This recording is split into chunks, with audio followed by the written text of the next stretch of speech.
Hey there, Algebra 2 students. I heard that some of you had some questions on this intro to trig lesson, and so I wanted to go over some of the answers to these questions for you. So let's take a look at number 2.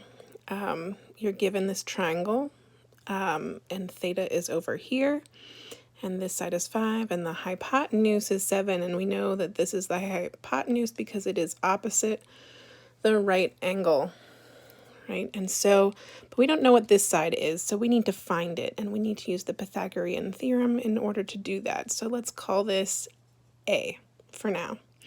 So we'll do A squared, because it's a leg, plus 5 squared is equal to 7 squared.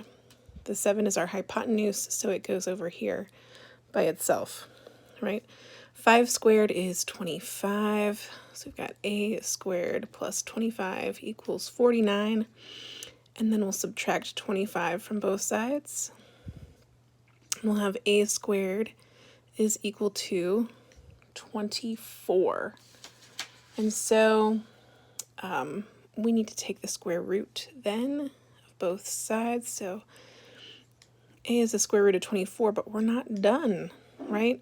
The square root of 24 is the same as the square root of 4 times the square root of 6, but the square root of 4 is 2. So this is 2 square roots of 6. 2 square roots of 6, right, is the length of that side. And so remember SOHCAHTOA, right? Where can I write that? Up here. SOHCAHTOA is our mnemonic device that helps us figure out sines, cosines, tangents, and also it can help us find out cosecants, secants, and cotangents.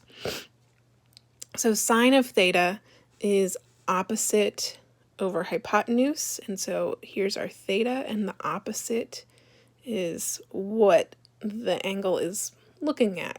Basically, it's across the way. It's opposite. So opposite is 5. Your hypotenuse is 7. So our answer to this question is 5/7.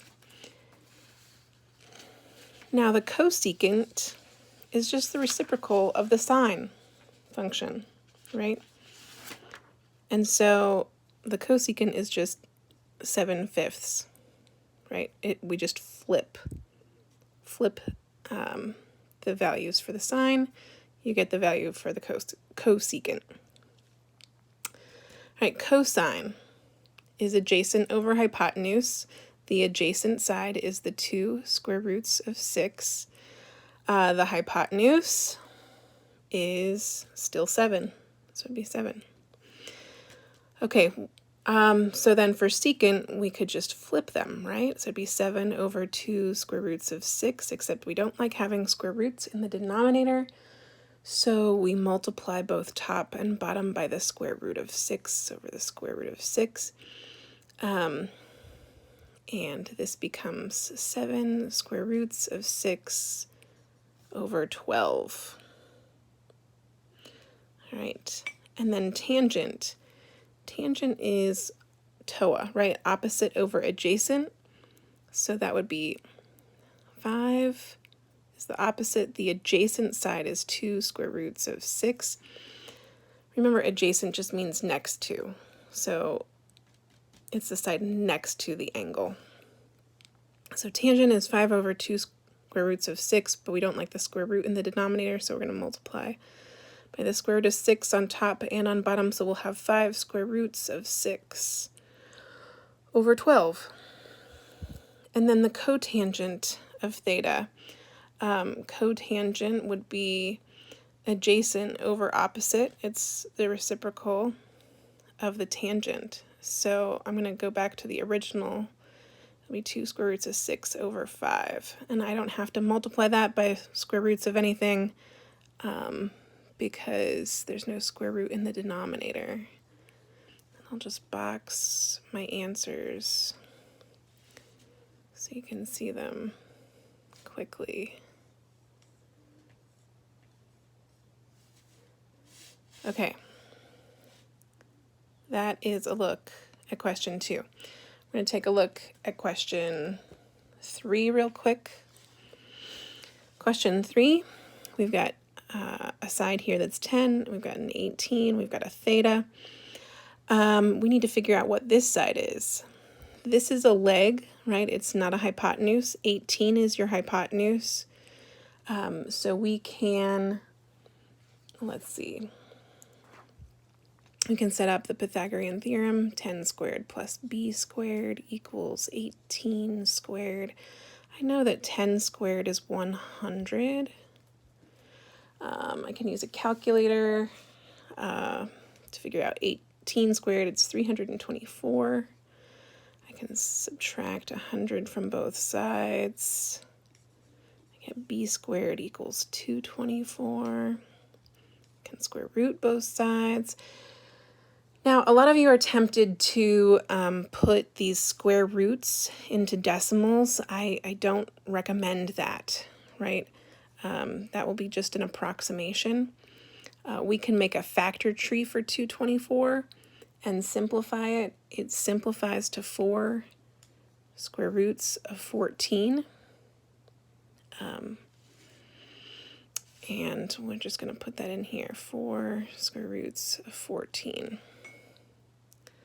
Now remember, sine is opposite over hypotenuse, so that would be 4 square roots of 14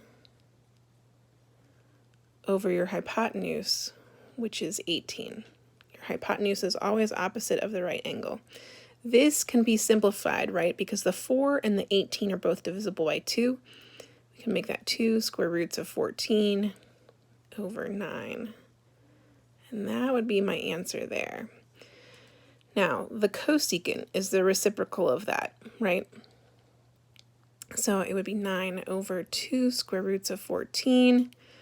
Multiply the top and bottom by the square root of 14 to rationalize the denominator. So you'd have 9 square roots of 14 over 28 for the cosecant. And now we want to look at the cosine of theta. Cosine of theta is adjacent over hypotenuse. Which side is adjacent to theta? It's the one that's next to it. It shares a side with it, right? So that would be the 10, because the 18 is the hypotenuse. So adjacent is 10 over the hypotenuse, which is 18. And that can be simplified, right? Those are both divisible by 2. So you can make it 5/9. Boom. And the secant is just the reciprocal of the cosine, right? Secant would just then be 9/5. Flip it. Okay, so that leaves us with tangent and cotangent. So tangent is opposite over adjacent, which would be 4 square roots of 14 over the adjacent side, which is 10. The 4 and the 10 could be simplified, right? You could make it 2 square roots of 14 over 5. And then cotangent of theta, let's flip it, right? So it would be 5 over 2 square roots of 14, but we don't like the square root of 14 in the denominator, so we'll multiply by the square root of 14 on top and on bottom, and we'll get 5 square roots of 14 over 28. Okay, so that's question number 3.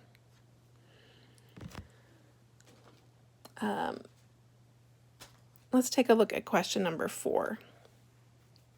All they tell you is that the sine of theta is 7/11. Okay, great. What does that mean?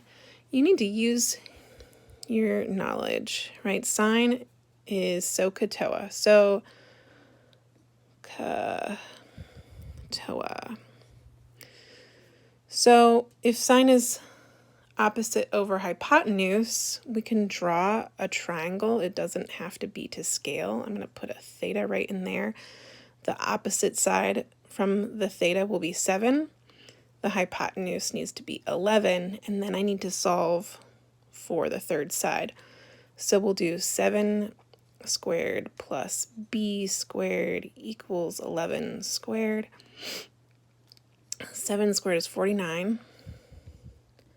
And 121 is the 11 squared. We'll subtract 49 from both sides. We'll get b squared is equal to 72. And 72 is just, then we need to square root both sides, right? So b is the square root of 72. The square root of 72, isn't that just the square root of 36 times the square root of 2? And the square root of 36 is 6 square roots of 2. That's not my final answer, but that's what this side is, right? So 6 square roots of 2 is my adjacent side, which is great because, well, before I move on to the cosine, let's go back to the cosecant, right?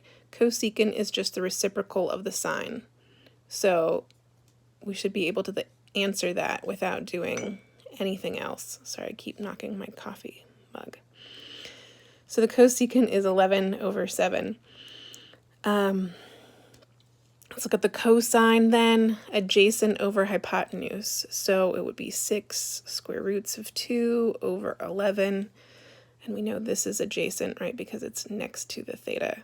And the hypotenuse is opposite our right angle. And for the secant of theta, we'll just flip this. So it'd be 11 over 6 square roots of 2. But we don't like that square root of 2 in the denominator, so we multiply top and bottom by the square root of 2. So we have 11 square roots of 2 over 12.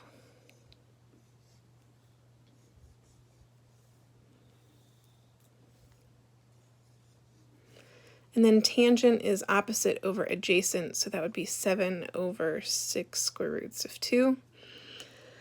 Again, we don't like that square root of 2 in the denominator, so we'll multiply top and bottom by the square root of 2, and we get 7 square roots of 2 over 12. And the cotangent is the reciprocal of your tangent function, so that would be 6 square roots of 2 over 7. And there you have it for number 4. This is a longer video. I hope this was helpful. Have a good one. We'll see you next time.